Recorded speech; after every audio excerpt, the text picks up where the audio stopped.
Washington, Reuters, the United States is still unsure who directed a February 7 attack on U.S. and U.S.-backed forces in Syria, Defense Secretary Jim Mattis said on Saturday, even as he acknowledged accounts that Russian civilian contractors were involved.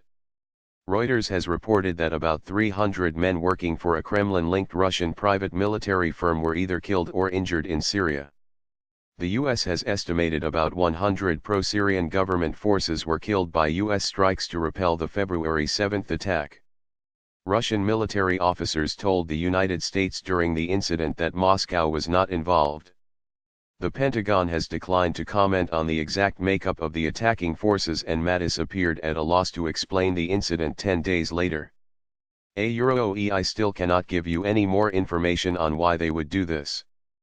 But they took direction from someone, Mattis told reporters flying back to Washington with him from a trip to Europe, according to a Pentagon transcript. Was it local direction? Was it from external sources? Don't a trademark T ask me I don't a trademark T no a. Mattis said he understood that Moscow had acknowledged contractors were involved, without elaborating on whether that understanding came from press reports. Russian officials have told reporters that 5 Russian citizens may have been killed in clashes with U.S.-led coalition forces. Still, Russian officials deny they deploy private military contractors in Syria, saying Moscow trademark's only military presence is a campaign of airstrikes, a naval base, military instructors training Syrian forces, and limited numbers of special forces troops. But according to people familiar with the deployment, Russia is using large numbers of the contractors in Syria because that allows Moscow to put more boots on the ground without risking regular soldiers whose deaths have to be accounted for. The contractors, mostly ex-military, carry out missions assigned to them by the Russian military, the people familiar with the deployment said. Most are Russian citizens, though some have Ukrainian and Serbian passports.